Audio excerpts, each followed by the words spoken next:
wabarakatuh.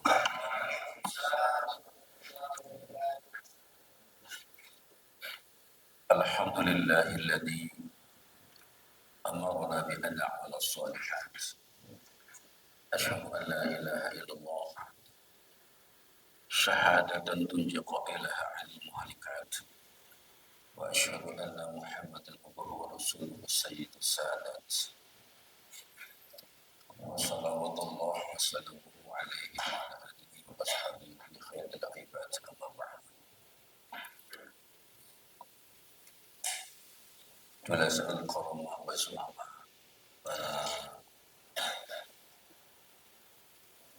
Asatid, para hujat, para kiai, para guru, jamaah salat subuh Masjid Az-Zahra, wabil khusus kepada para pengurus, juga Akhil Al-Fadil Bapak Kiai Haji Ashayan Nasution. Kalau hadir, ada hadir beliau? Enggak. Alhamdulillah, di pagi hari yang cukup mendukung atmosfernya dan ada aura kebersamaan yang cukup kental di sini. Saya kok merasa dingin di sini, Pak. Ada sumber air, Pak, di sini. Apa? Ya. Oh, ada empang. Kerasa, Pak. Oh, aduh ya, Pak, ya. Ada asik. Tapi serius, Pak. Beda. Empangnya mungkin banyak sumber air di sini. Orang bilang. Ya, alhamdulillah. Mudah-mudahan ini sebuah fenomena yang memang Allah sengaja ciptakan untuk membuat kita semakin betah di masjid yang kecil tapi besar. Salawat serta salam semoga senantiasa tercurah kehadiran baginda Rasul Muhammad sallallahu alaihi wasallam kepada para sahabat yang mulia, pada keluarganya yang agung, dan insyaallah kita semua kelak akan termasuk orang-orang yang mendapatkan syafaat beliau dengan izin Allah Subhanahu wa ta'ala. Wa ma yashfa'u indahu illa. Syafaat itu milik Allah, Pak, bukan milik Muhammad. Selama ini orang salah memahami syafaat punya Muhammad, bukan. Allah mengatakan dalam Al-Quran, walillahi syafa'atu jami'ah. Syafaat itu milik Allah. Muhammad itu hanya diizinkan oleh Allah untuk memberikan syafaat. Ada ibu-ibu di belakang? Ada, insyaallah. Baik Bapak Ibu yang dirahmati Allah Subhanahu wa ta'ala. Saya disuruh menyampaikan, ditanya temanya apa, Kiai? Temanya nggak jauh-jauh dari kondisi kita sekarang, yaitu beberapa konteks tentang puasa. Sebelumnya saya mau bertanya dulu kepada saudara-saudaraku semuanya jemaah Masjid Az-Zahra. Kalau puasa siang hari yang kita rasakan apa, Pak? Lapar, terus lapar haus ya. Yang kita rasa lapar dan haus. Yang ada di pikiran apa? Makan dan itu pasti ya, Pak. Gak usah bohong, Pak. Yang kita rasakan siang lapar dan haus, yang ada di pikiran itu makan dan minum. Itu pasti, Pak. Benarkah seperti itu? Saya tidak mengatakan salah, namun paling tidak kurang tepat. Nah, ini yang selama ini mengendap dalam alam bawah sadar kita bahwa seakan-akan kita dituntut ketika berpuasa hanya berpikir makan, minum, dan haus serta lapar. Itu manusiawi, Pak, wajar, Pak. Saya ingin memberikan sebuah wawasan sedikit yang disampaikan oleh Imam Al-Ghazali di dalam keterangannya. Kata Imam Al-Ghazali begini, Pak. Ini jamaah tarawih penuh, Pak. Penuh enggak di situ? Penuh ya. Biasa kalau malam 10 malam itu 10 malam pertama di masjid ya, Pak. Nanti 10 malam kedua di pasar apa di mall. Pindah. 10 malam ketiga di terminal atau di stasiun. 10 malam setelah lebaran di mana, Pak? Di Pegadaian. Ngapain? Ngejual emas, gelang, cincin, kalung. Bakal apa? Bakal mudik ke Jakarta lagi kan gitu. Kita dulu udah mau kampung, mas, sekarang bukan gak ada lagi udah. Jadi pulang kampung mewah-mewah aja dah, kata orang berhasil di Jakarta. Begitu pulang pelontos lagi baik katanya, nggak ada lagi. Mudah-mudahan di sini nggak seperti itu ya Pak. Dari awal sampai akhir tetap penuh.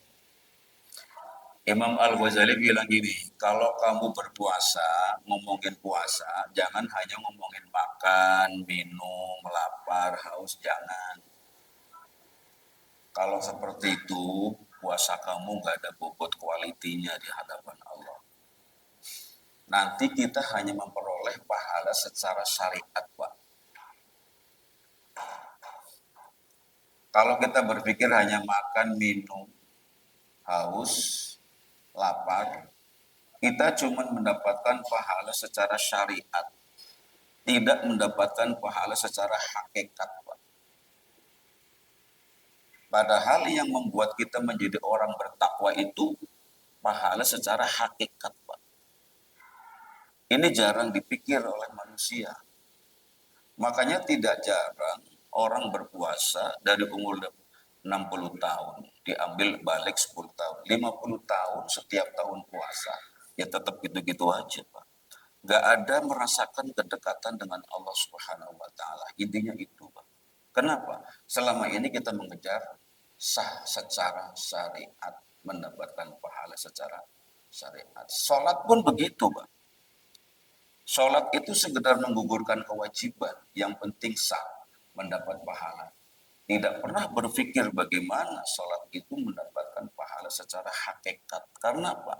Pahala secara hakikat itulah yang mampu mencegah orang dari perbuatan keji dan mungkar. Kalau kita ingin menjadi orang yang bertakwa ketika berpuasa, maka capai pahala hakikat di mata Allah. Itu yang jarang. Maka dalam konteks itu, Imam Al-Ghazali mengarahkan jiwa raga kita supaya puasa jangan sekedar makan, minum, lapar, dahaga. Itu nggak ada bobot kualitinya. Mari sama-sama belajar, Pak.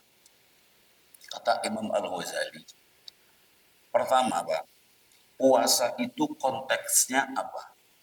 Puasa itu pertama konteksnya adalah al-itha'ah, kepatuhan, patuh, taat, nurut tanpa komentar apa-apa. Ini pertama. Pernah nggak kepikir oleh kita seperti itu?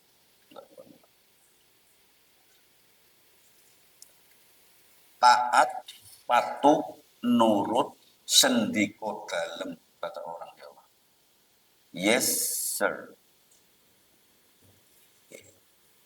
Tapi Pak, nggak usah pakai tapi ya. Pokoknya nurut saja.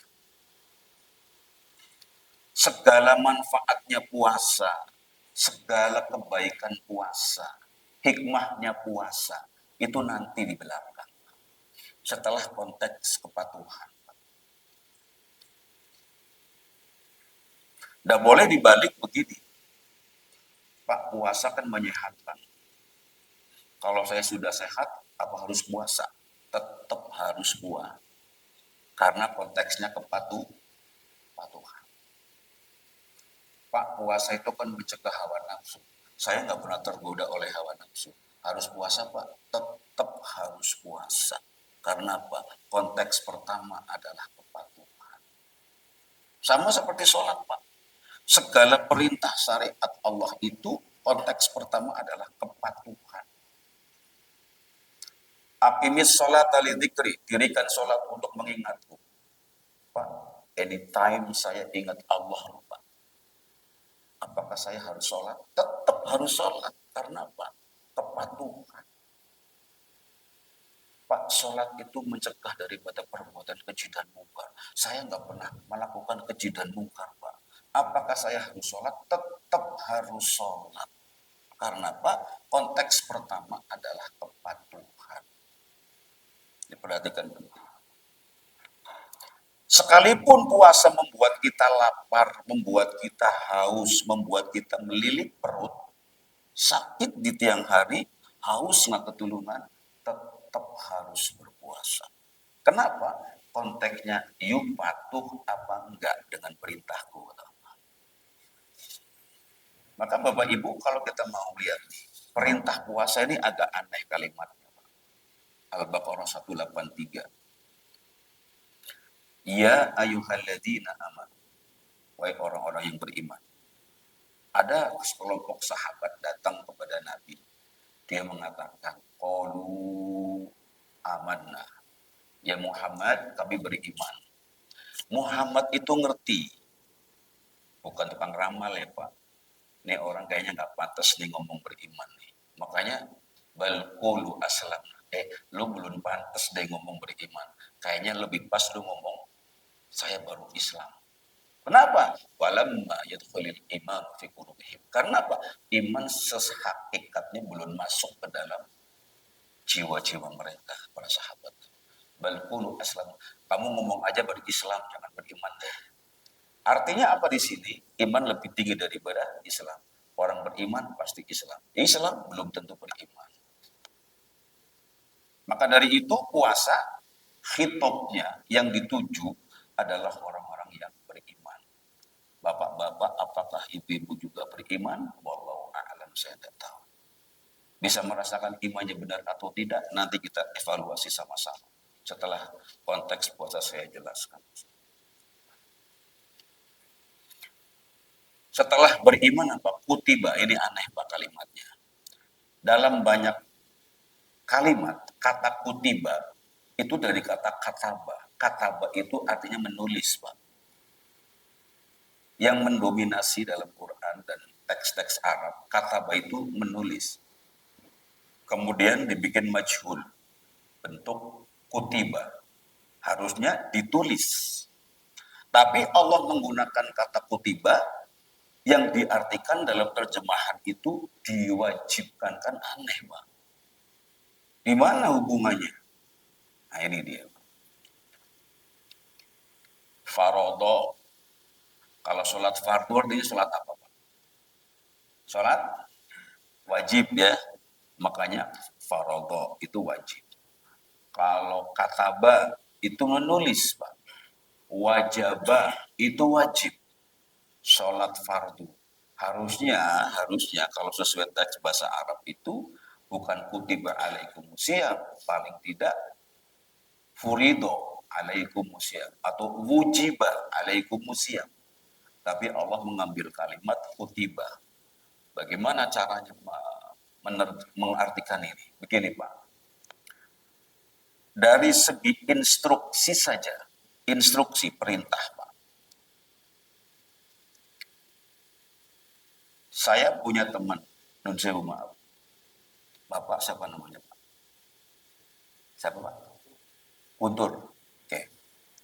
Saya nyuruh dengan Abang Guntur. Bang, ini lisan saya ngomong lisan nih Pak. Bang Guntur, besok saya angkat jadi ketua DKM Masjid Az-Zahra. Nah, bisa ngomongnya lisan. Saya ngomongnya malam. Bisa jadi besok pagi berubah, bisa nggak? Bisa nggak? Bisa Pak. Karena apa? Ya namanya ucapan. Nggak kuat.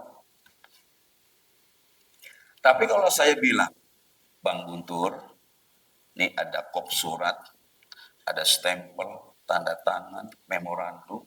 Di sini tertuang pernyataan bahwa Anda mulai besok diangkat menjadi ketua DKM Masjid Az-Zahra. Silakan pegang. Kuat enggak? Kuat nggak? Kuat karena apa? Ada bukti material. Pahami dulu nih Pak, ini logika sederhananya. Al-Quran itu Pak, ketika mewajibkan puasa, Allah tidak mau cuma secara lisan saja.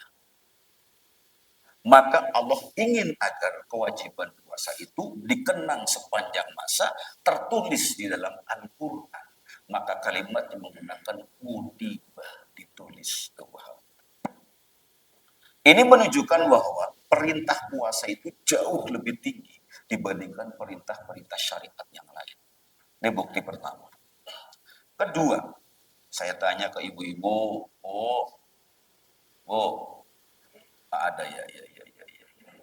Kali kagak ada. Bu, kalau lagi sok puasa nih, ibu-ibu tiba-tiba datang bulan. Bapak jangan jawab ya. Ibu-ibu datang bulan. Kira-kira ibu puasa kagak? Kagak. Sholat kagak, Bu? Nah, nanti kalau udah selesai puasa, sholatnya dikodok apa kagak? Kagak dikodok sholat tuh, Bu. Perhatikan. Sholat kagak dikodok.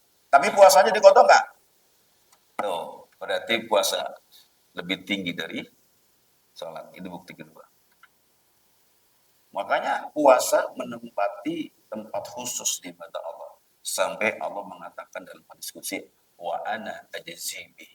Akulah yang akan membalas seseorang ketika dia puasa. Dimensinya dimensi keikhlasan, nanti dimensi kelima. Hanya Allah yang tahu. Itu ya.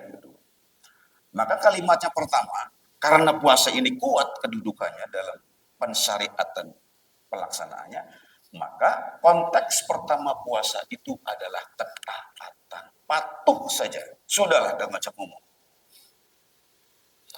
Bapak yang macul di ladang, letih, panas, capek, tetap harus berpuasa.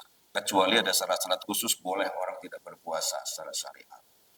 Tapi pada prinsipnya, walaupun kita lapar, haus di tengah hari, kita tetap berpuasa. Karena apa? Di sini Allah ingin melihat sebetulnya seberapa jauh kita membiasakan diri untuk patuh kepada segala perintah yang selama perintah itu dipandang baik oleh Allah di sini.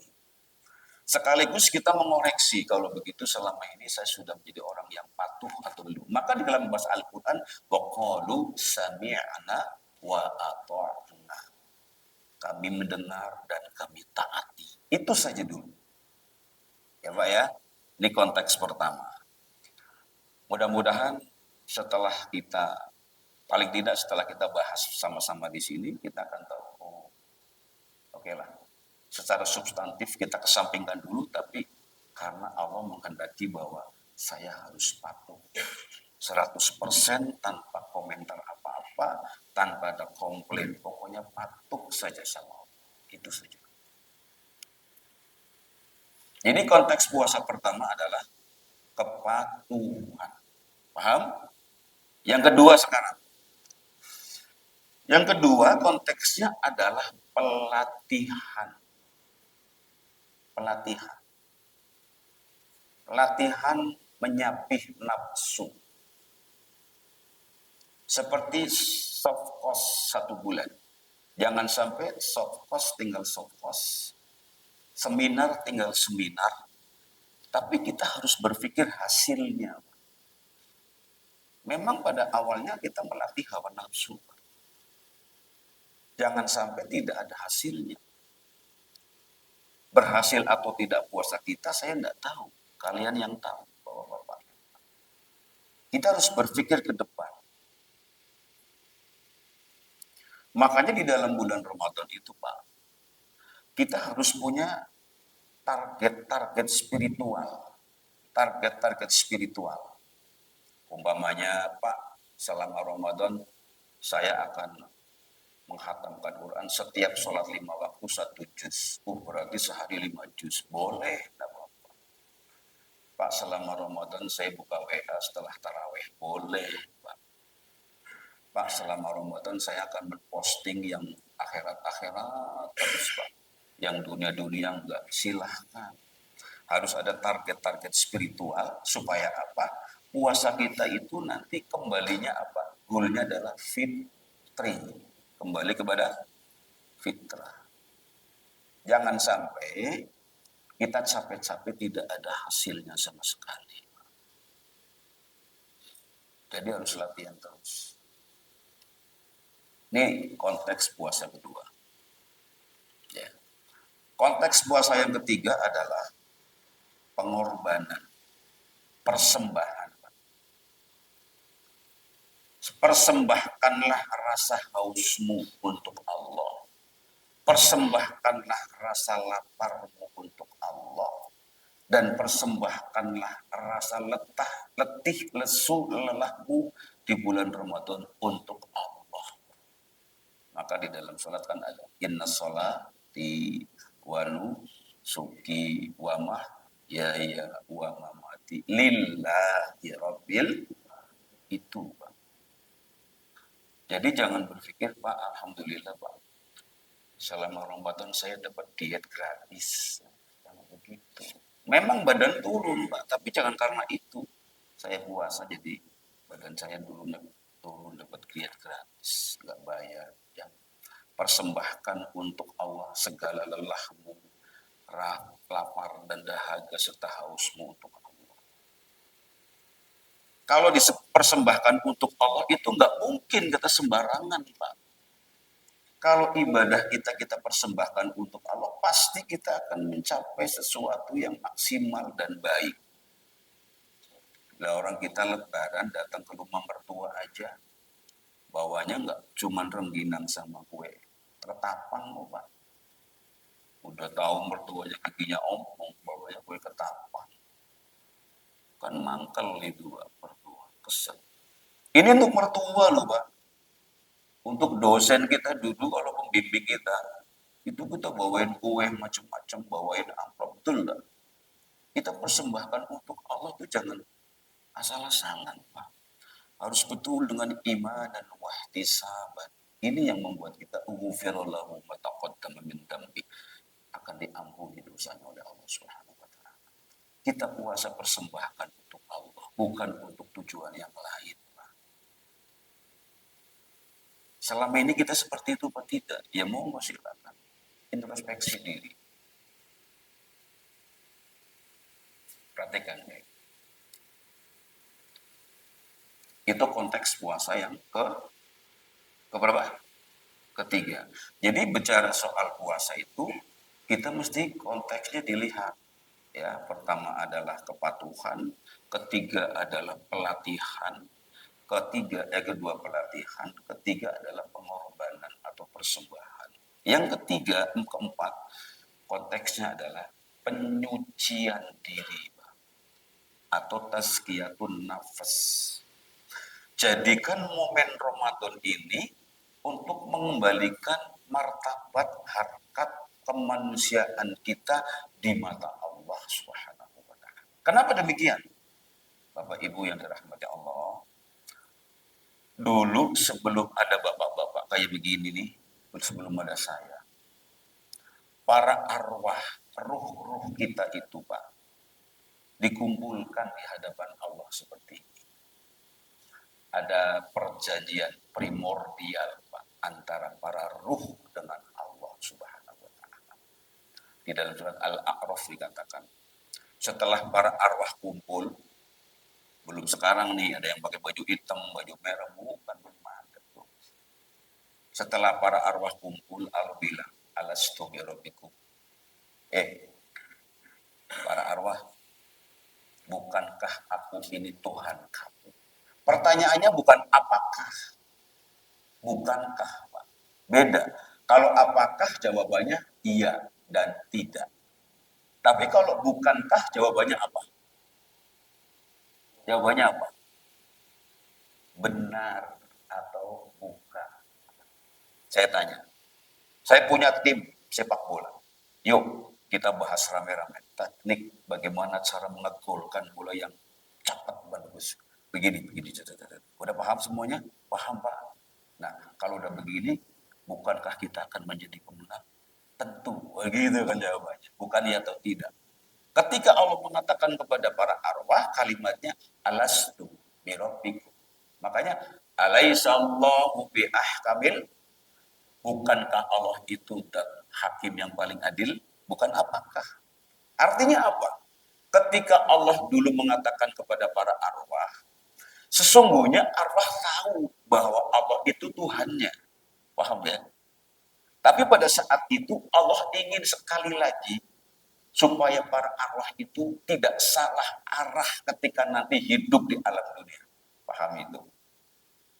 Maka saya punya anak, nun sewu maaf, Pak Bang Guntul, sebagai anak saya. Nah, tahu kan saya abah kamu. Benar, Pak. Benar ya? Iya, ya sudah. Artinya pada saat ngomong kayak gitu, Bang Guntur sebagai anak saya pasti tahu. Abah saya pernah pesan gini. Abah saya suka gini. Saya harus begini. Oke, paham. Silakan kamu pergi ke pesantren, mondok di pesantren. Setelah di pesantren, anak Bang Guntur pasti ingat. Saya nggak mungkin menyalahi peraturan yang disampaikan oleh ayah saya. Saya harus begini. Supaya apa? Ayah saya senang. Betul?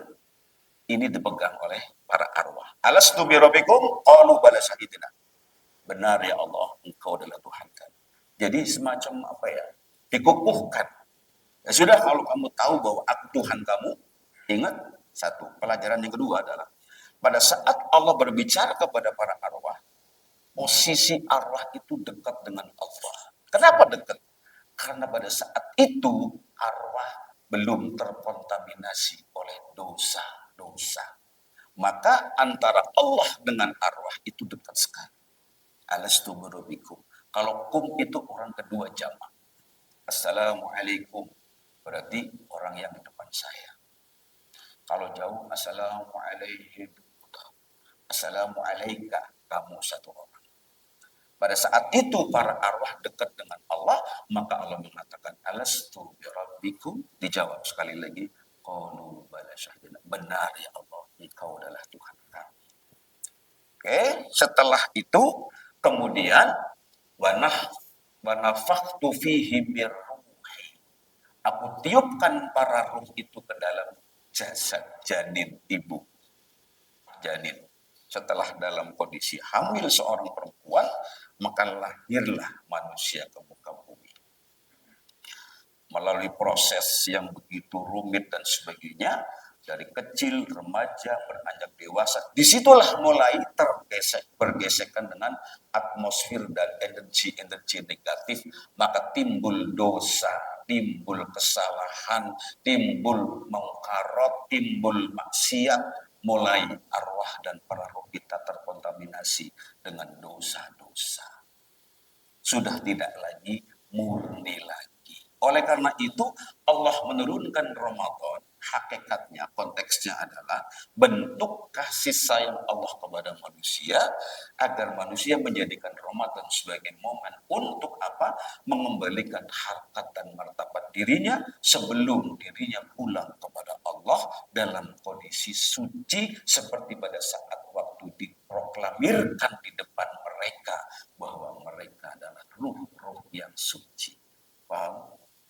Jadi Ramadan ini jadikan sebagai momen untuk mengembalikan harkat diri kita, harkat kemanusiaan kita kepada Allah Subhanahu wa taala. Makanya Ramadan, kata Rasulullah dalam sebuah hadis, yukhittul khataya, Allah mengampuni semua kesalahan. Makanya disebut Sahrul Maghfirah, bulan ampunan. Banyak-banyak minta ampun kepada Allah di bulan Ramadan yang pasti diterima oleh Allah Subhanahu wa taala. Di surat 4 ayat 10 Allah katakan jelas, segala kesalahan kita berbuat dolim diampuni oleh Allah Subhanahu wa taala. Jadi konteksnya itu, Pak. Ya, penyucian, tazkiyatun nafas, sucikan diri kita sebelum Allah memanggil kita, kita sudah dalam kondisi bersih dan suci. Ramadan konteksnya adalah tazkiyatun nafas. Lalu konteks Ramadan yang kelima adalah perjuangan dan mujahadah. Perjuangan dan mujahadah. Kita berjuang melawan hawa nafsu, Maka kan kata Rasulullah, raja'na, kami kembali dari jihad yang kecil kembali menghadapi jihad besar. Sahabat bertanya, perang apa lagi ya Rasulullah? Jihadun nafas. Perang yang paling berat adalah perang melawan hawa nafsu. Ramadan inilah sebagai momen untuk mengembalikan kekuatan kita, memerangi hawa nafsu agar nafsu mampu kita tundukkan, dengan harapan di bulan-bulan selain bulan Ramadan kita terbiasa mengendalikan nafsu kita. Ya Pak, ini konteks yang kelima. Konteks yang keenam, puasa konteksnya adalah keikhlasan. Semua ibadah kepada Allah yang paling bisa, yang tidak mungkin orang akan tahu orang itu ikhlas atau tidak, konteksnya adalah puasa. Kalau orang sholat khusyuk dan tidak khusyuk kelihatan. Orang pergi haji ikhlas dan tidak kelihatan. Tapi orang puasa kalau sudah ikhlas karena Allah tidak kelihatan. Makalah di sini Allah mengatakan wa ana ajzibi. Sayalah yang akan membalas orang yang berpuasa. Karena apa? Yang tahu dia ikhlas atau tidak hanya dia dengan Allah Subhanahu wa taala. Di sini Allah ingin mengatakan kepada kita, kalau kalian terbiasa melakukan 4-5 poin konteks puasa ini, maka dengan harapan di luar bulan Ramadan kalian akan terbiasa untuk ikhlas dalam berbuat dan beramal ibadah. Ya. Nah, konteks puasa yang ke berapa? Yang ketujuh adalah hikmah dan i'tibar. Kalau ada orang berbicara puasa dari segi kesehatan, itu hikmah dan iktibar. Kalau ada orang berbicara puasa dan harmoni sosial, itu hikmah dan iktibar. Kalau dengan puasa kita bisa manfaatnya apa, kalau kita berpuasa peka secara sosial, itu hikmah dan iktibar. Dengan demikian kita sadar, oh ternyata puasa itu konteksnya banyak. Otomatis manfaatnya banyak. Kalau begitu, kita bisa menyimpulkan bahwa ternyata Allah tidak pernah memerintahkan sesuatu yang sia-sia. Semuanya bermanfaat. Inilah Bapak Ibu, cerdasnya Al-Ghazali. Kita jarang dan tidak pernah berpikir seperti itu. Sampai saat ini kita didominasi oleh perasaan lapar dan haus kalau siang hari, dan apa yang akan dimakan ketika mau buka puasa. Gak pernah kita berpikir 7 konteks tadi ini. Setelah kita tahu, yuk Pak sama-sama kita mulai. Pertama, konteksnya adalah kepatuhan. Kita muhasabah diri, Pak. Muhasabah, introspeksi diri. Kenapa ada orang kemudian berat melakukan puasa, berat melakukan sholat, berat membayar zakat, umroh, dan haji, Pak? Sebetulnya kalau kita mau jujur ya, yang berat bukan sholatnya, yang berat bukan puasanya, yang berat apa-apa. Karena kita belum mengenal lebih dekat siapa yang memerintahkan itu, siapa pemberi syariat itu. Artinya kita belum kenal secara dekat dengan Allah Subhanahu wa taala. Kalau kita kenal dekat dengan Allah, maka puasa menjadi ringan, Ramadan menjadi ringan, sholat menjadi ringan, puasa haji umroh menjadi ringan. Semua ibadah menjadi ringan. Karena apa? Kita sudah kenal dekat dengan Allah yang memberikan syariat itu. Bagaimana caranya mengenal Allah lebih dekat? Al-Baqarah 115, Ibu Bapak sekali baca. Untuk tafakur di rumah nanti. Ya. Fatamma wajhullah. Kemana engkau menghadapkan mukamu, kamu akan menemukan Allah di sini. Artinya Allah mengatakan dalam Quran, wal awwalu wal akhiru wal zahir. Allah yang maha awal tanpa diawali, yang maha akhir tanpa diakhiri, wal zahiru yang maha kelihatan. Allah kelihatan, wal batin dan tidak kelihatan. Yang bisa melihat Allah dan yang tidak bisa melihat Allah adalah diri kita sendiri. Ketika itu kita rasakan bahwa Allah aina ma kuntum, bersama kalian dimanapun kalian berada. Kita merasakan Allah lebih dekat. Pada saat kita mengenal Allah lebih dekat, maka apapun yang Allah perintahkan kepada kita, termasuk puasa Ramadan, Kalau selama kita melaksanakan berat dan sebagainya, karena apa? Kita belum benar dekat dengan Allah Subhanahu wa Ta'ala. Salat ke masjid berat, Pak, bagi orang yang rumahnya di depan masjid. Karena apa? Belum kenal dekat sama Allah. Tapi sholat ke masjid semakin ringan walaupun rumahnya 2 kilo dari masjid. Kenapa? Lebih dekat kenal dengan Allah Subhanahu wa Ta'ala. Kita waktu pacaran nih, Pak. Bukan pacaran, kenal sama calon istri lah. Apa yang diminta pasti dilakukan. Karena apa? Sayangnya dekat kenal, ingin ketemu. Ramadan pun seperti itu.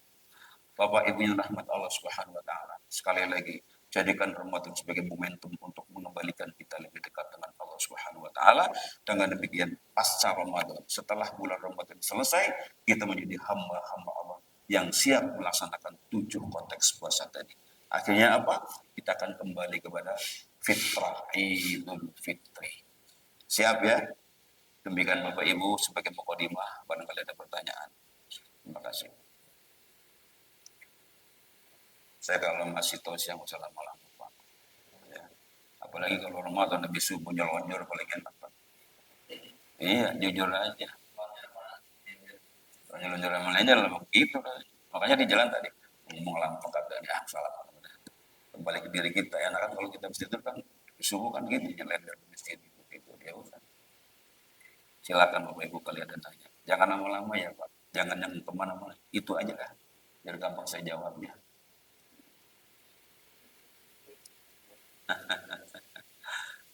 Monggo Pak, silakan. Kalau enggak ya belum pulang nih nyelonjor kita. Ayo ya.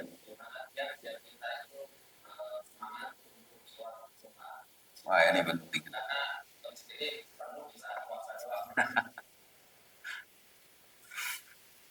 Ya tadi kiatnya Pak, kenali Allah lebih dekat. Udah selesai. Iya, saya tanya nih. Zikir artinya apa Pak? Zikir artinya apa? Kalau zikir Allah, mengingat, bisa nggak mengingat Allah Bapak? Saya kenal Pak Ustadz, saya kenal Ustadz Azhari, walaupun nggak ada di sini. Kenapa saya kenal? Kenapa saya ingat? Karena saya kenal wajahnya, kenal mukanya, kenal bodinya. Jadi saya gampang ingat-ingat. Betul? Bapak kenal Allah, mengingat Allah, apa yang Bapak ingat? Pernah ketemu Allah? Bagaimana caranya kita kenal Allah lebih dekat, Pak? Padahal Allah udah ngomong di Quran banyak banget. Wal awwalu wal zahiru wal batin wa huwa ala kulli syai'in qadir. Dialah yang awal dan yang akhir dan yang kelihatan, kata Allah. Kenapa kita bisa melihat Allah, Pak? Al-Baqarah 115 Allah mengatakan, "Walillahi ma fis samawati wa fil ardi." Apa fa anama tawallu wujuhakum fatamma wajhullah. Maaf kalau salah. Artinya, kemanapun kalian hadapkan wajah kalian, di sana ada wajah Allah. Artinya apa, Pak? Semua yang Bapak lihat, pohonan, gedung, orang, teman, anak, istri, ini merupakan manifestasi dari wajah-wajah Tuhan, Pak. Merupakan manifestasi dari wajah-wajah Tuhan, Pak. Supaya apa? Kalian mengenal Allah, kalian melihat Allah. Di Quran saya ajarkan. Pertama, La ilaha illallah. Apa artinya? Tidak ada Tuhan selain. Saya tanya, Allah yang mana? Allah yang mana? Masih dalam konsep. Betul, Pak? Iya pasti. Allah yang mana, Pak? Iya, iya. Itu Pak tulisan bukan. Al-Quran loh Pak ini. Masuk lebih dalam lagi. La ilaha illa huwa. Apa artinya? Tidak ada Tuhan selain Dia. Udah mulai deket nggak Pak? Udah mulai deket nggak? Deket. Bapak dulu waktu kenal sama istri, sama kalau karena deket, nah segalanya dia, dia betul lah Pak. Mau tidur dia. Emang lu kenal? Di mana rumahnya di sana? Orangnya kayak oh gini dah, punya dia. Oke, dari la ilaha illallah Muhammad, la ilaha illallah masih dalam konsep bingung, turun masuk ke dalam lagi ini bicara tauhid tasawuf, Pak. La ilaha illallah, tidak ada Tuhan selain Dia. Yang bicara bukan akal lagi, tapi roh kita bangun. Masuk lebih dalam lagi, Pak. La ilaha illa anta. Betul nggak? Tidak ada Tuhan selain Engkau. Engkau yang mana? Allah. Ini Quran, bukan kata saya. Ini cara mengenal Allah. Masya Allah. Dari tidak ada, dari konsep menjadi gua. Dari gua menjadi anta, orang kedua setelah dirinya. Masya Allah. Masuk lebih dalam lagi, Pak. Quran mengatakan, La ilaha illa ana fa'budni. Waduh, Masya Allah. Ini Quran loh, bukan kata saya. Tidak ada Tuhan selain aku, maka sembahlah aku. Allahu Akbar. Wa huwa ma'akum aina ma kuntum. Allah bersama kalian dimanapun kalian berada. Ya Allah, ya Allah. Artinya apa, Pak? Ego kita harus kita buang. Yang ada hanya ego Allah Subhanahu wa Ta'ala. Keakuan kita buang. Yang ada hanya keakuan Allah Subhanahu wa Ta'ala. Selama orang masih menyadari akan keberadaan dirinya, maka dia tidak akan pernah mengenal siapa keberadaan Tuhan dalam diri. Maka ketika Bapak ingin mengenal Allah lebih dekat, maka buang dulu diri. Akan muncul Allah Subhanahu wa Ta'ala. Paham? Ketika ego kita mendominasi dalam diri, keakuan kita melekat, maka kita tidak akan pernah menemukan Allah. Artinya kita tidak akan pernah sampai kedekatan Allah dengan kita. Disitulah makanya Allah mengatakan, apa yang kau lihat, orang bertauhid itu, Pak, yang benar. Lalu, begitu saya melihat sesuatu di depan saya, yang saya lihat bukan sesuatunya, umpamanya begitu ya, Pak. Ini contoh tauhid, Pak. Ini yang real, Pak. Bapak nggak sadar. Panas, tiang hari panas, Bapak di dalam rumah. Begitu siang hari panas, Bapak keluar rumah. Di luar rumah, Bapak lihat ke atas begini. Panas nih, Pak. Begitu ngeliat ke atas, aduh, apa yang Bapak keluarkan dari ucapan mulut kita? Apa yang keluar? Hah? Aduh, panas sekali matahari. Betul nggak? Benar nggak? Benar, sekata-kata. Bapak mengatakan, aduh, panas sekali matahari. Pernahkah Bapak ketemu dengan matahari? Pernah nggak? Nggak. Pernahkah Bapak menyentuh matahari? Tidak. Yang sampai kepada Bapak adalah pancaran dan biasnya matahari. Yang Bapak rasakan panas itu adalah pancaran sinarnya. Tapi pada saat Bapak merasakan panas, Bapak langsung menyebut sumbernya matahari. Itulah tauhid, Pak. Paham? Sebetulnya Bapak sudah bertauhid, cuman tidak sadar, Pak. Maka usahakan, Pak. Saya melihat istri yang saya lihat bukan istri, tapi Allah Subhanahu wa Ta'ala. Ini apa ya, Pak ya? Udah rekod ya, Pak ya. Supaya apa? Dengan demikian tidak mudah mengklaim, menyakiti, membuat dia sedih dan sebagainya. Aku melihat anak di rumah kecil imut-imut, subhan. Ada Allah di balik itu. Begitu loh, Pak. Saya melihat bapak-bapak yang sepuh-sepuh datang ke masjid. Enggak melihat bapak. Yang saya lihat ada Allah di balik itu. Subhan.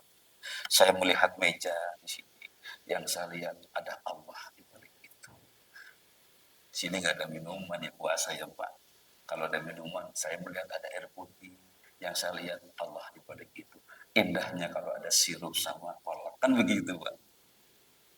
Ini cara melihat Allah, mengenal Allah lebih dekat. Dengan demikian, Pak, di mana kita ada, di situ ada Allah Subhanahu wa Ta'ala. Ketika kita merasakan kehadiran Allah dalam diri, menghilangkan kefana, ada fana, ada bako. Kita fanakan diri kita, yang bako akan muncul Allah Subhanahu wa Ta'ala.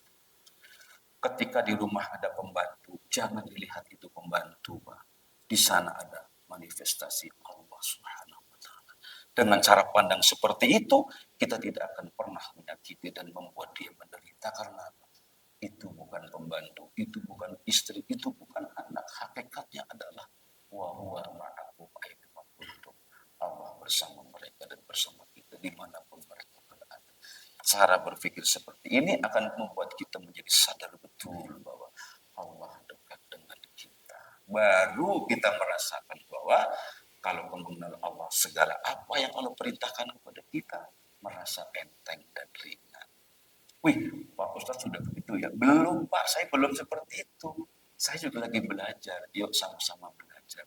Dekati Allah, dekati Allah, dekati Allah. Paham ya Pak? Ya, ini Quran. Jadi pertama, la ilaha illallah, la ilaha illa huwa, la ilaha illa anta, la ilaha illa anna fa'budni. Bukan saya ngomong Pak, ini Quran semua. Bagaimana cara kita mencerna itu?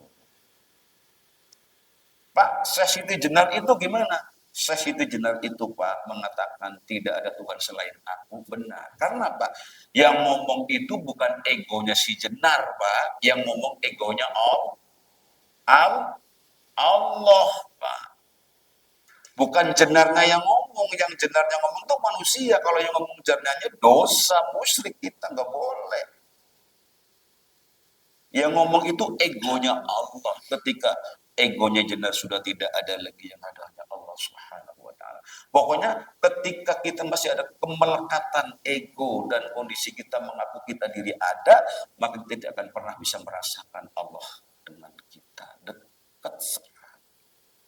Sepeda, jangan dilihat sepeda, Pak.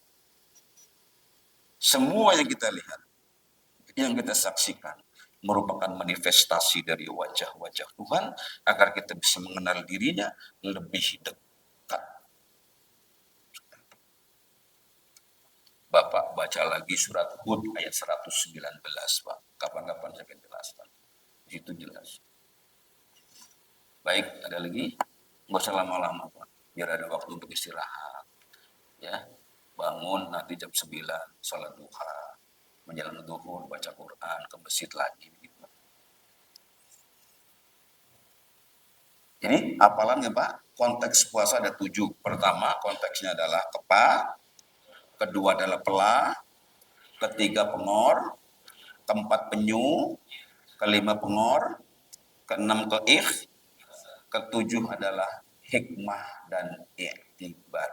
Camkan itu, bawa pulang, insya Allah kelak akan menjadi la'allakum tattaqun, orang-orang yang bertakwa. Bapak Ibu, la'allakum tattaqun. Saya jelaskan. La'alla dalam bahasa Arab itu harfut taroji. Harfut taroji itu adalah sebuah bentuk huruf untuk menunjukkan terpenuhinya sebuah harapan dengan syarat adanya sungguh-sungguh berusaha. Jadi kalau la'allakum tattaqun, semoga kamu menjadi orang yang bertakwa. Harapan kamu menjadi orang yang bertakwa. Kalau begitu, apakah semua orang yang berpuasa akan menjadi orang bertakwa? Tidak. Tergantung usahanya sungguh-sungguh atau tidak. Makanya katakannya la'allakum tattaqun. Jadi harfut littaroji, adanya terpenuhinya sebuah harapan dengan syarat ada upaya sungguh-sungguh. Itulah la'allakum tattaqun. Bagaimana contoh upaya sungguh-sungguh memahami ilmunya Ramadan? Caranya seperti tadi ini. Semoga puasa tahun ini jauh lebih baik dengan mengetahui konteks-konteks puasa yang 7 tadi. Kita akan merasakan bahwa Ramadan betul-betul sangat kita butuhkan, dan ini sebagai momen yang sangat tepat bagi kita untuk kembali kepada Allah Subhanahu wa taala. Demikian Bapak Ibu, jika ada kekurangan datang dari saya sendiri, ada manfaatnya silahkan ambil datang dari Allah Subhanahu wa taala. Subhanakallahumma wa bihamdika asyhadu an la ilaha illa anta astaghfiruka wa atubu ilaik. Assalamualaikum warahmatullahi wabarakatuh. Alhamdulillah.